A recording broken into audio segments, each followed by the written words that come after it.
And back to Bhavani lifestyle. வீட்டிலேருந்து நடந்து CBT வேலாப்பூரில் train ஏறினேன். எனக்கு அங்கே வந்து டானா ட்ரெயின் கிடைக்கல, நேரூரில் இறங்கினேன். நேரூர்லேருந்து வேறு ட்ரெயின் பிடிச்சி இப்போ கோப்பர்கரில் இறங்கினேன். எப்போவுமே எனக்கு கிடைக்கிற பஸ்ஸும் கிடைக்கல, ஆட்டோக்கு அரை மணி நேரம் நின்று பார்த்தேன், ஆட்டோவும் கிடைக்கல. மணி இப்போ 12:30, 1 மணிக்கு அவர் கடையை பூட்டிட்டு போயிடுவார்.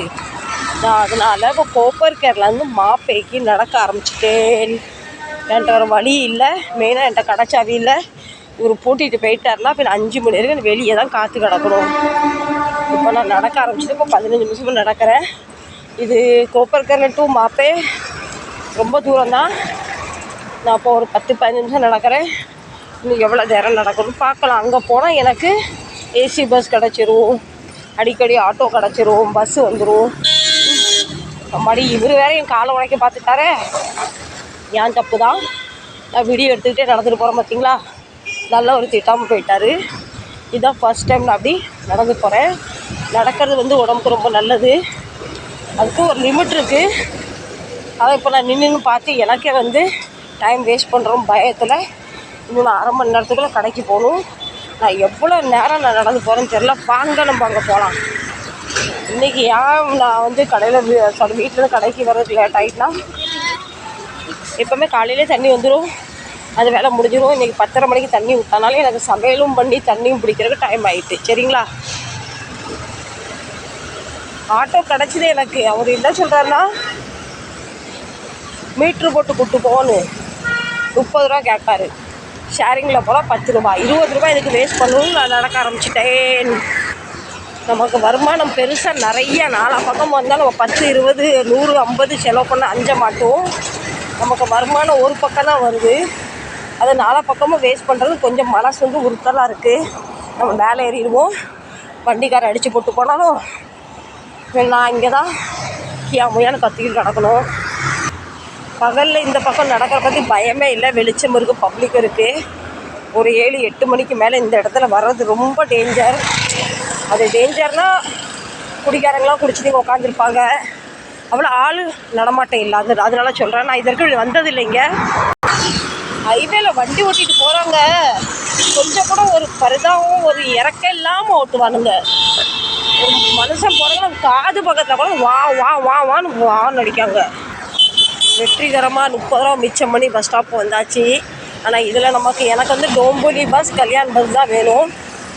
அங்கே என்ன எழுதியிருக்குன்னு பார்க்கலாம், இல்லைன்னா நம்ம அந்த அண்ணாச்சி நிற்கிற அண்ணாச்சிட்ட கேட்கலாம்.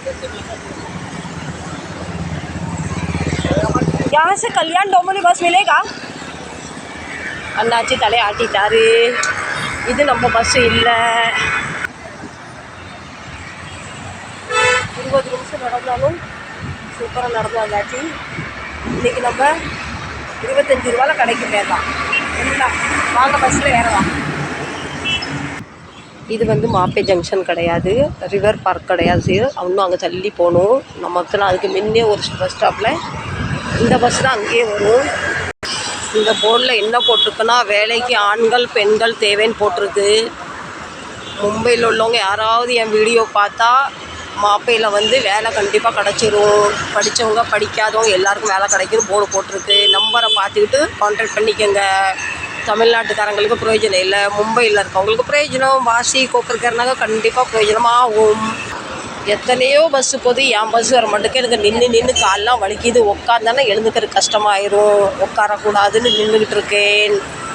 ஆட்டோக்காரர் எங்கே போகிறீங்கன்னு கேட்காரு, வாங்க போய் கேட்கலாம்.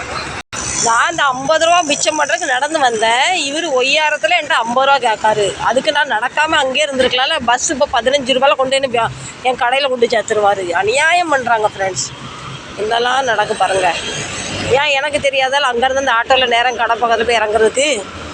நான் அடுத்தவங்கள்ட்ட வேலை பார்த்தா நான் பயந்து அந்த நேரத்தில் போகணுன்னு இருக்குது. எனக்கு அப்படி போய் தான் நாங்கள் வேலை பார்க்கணும் அவசியம் இல்லை. எனக்கு அந்த சாவி பிரச்சனை தான்.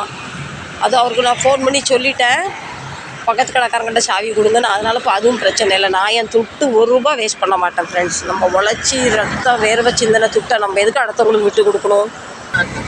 இப்போ எனக்கு ஒரு வழியே இல்லாமல் நான் ஆட்டோவில் உட்காந்துட்டேன். 30 ரூபா வேறம் பேசி உட்காந்துட்டேன். ஏன்னா மணி இப்போ வந்து 1:05 ஆகிட்டு. இனி இதுக்கு மேலே இங்கே நின்று விழுந்தால நான் தலை சுற்றி விழுந்துருவேன். அதனால நான் ஆட்டோவில் உட்காந்தாச்சு. வாங்க நம்ம கடைக்கு போகலாம். ஃப்ரெண்ட்ஸ் நான் ஏன் வந்து 10 ரூபாய் எக்ஸ்ட்ரா போனாலும் போகணும்னு ஆட்டோவில் உட்காந்துட்டேன்னா, அங்கே நான் நின்றுட்டு இருந்தேன் பார்த்தீங்களா, அங்கே ஒரு பையன் சொல்கிறான், ரொம்ப நேரமாக நிற்கிறீங்க, நிற்காதீங்க, இந்த இடம் வந்து சரியில்லை. ஆனால் எனக்கு இந்த இடத்துக்கு நான் இது வரைக்கும் வந்ததில்லை. எப்படி நடந்து என் பசங்க கூட இப்போ பைக்லேயும் கார்லேயும் வருவேன். இங்கே ஃபஸ்ட் டைம் நான் நடந்ததுனால அவங்க இங்கே ரொம்ப நேரம் நிற்காதீங்க அப்படி எனக்குள்ள ஒரு பயம் மாதிரி ஆகிட்டு. 10 ரூபா போனாலும் போது நான் ஆட்டோவில் சக்குன்னு ஏறி உட்காந்துட்டேன். அவங்க கூட என்றைக்கு அப்படி நடந்திருக்கா சொல்லுங்க.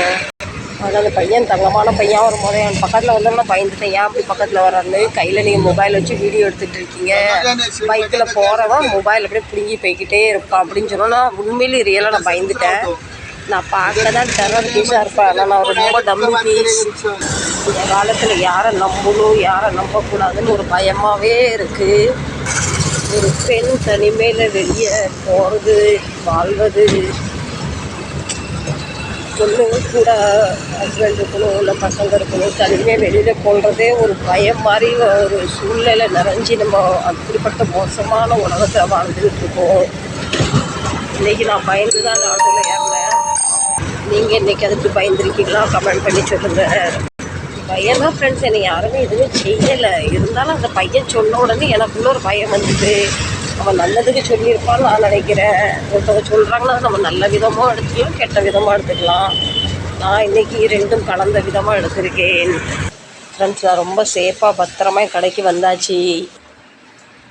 நான் பயந்து தான் இந்த ஆட்டோவில் ஏறலாம் சரிங்களா. அதுக்கு முடிஞ்சு போன கதை.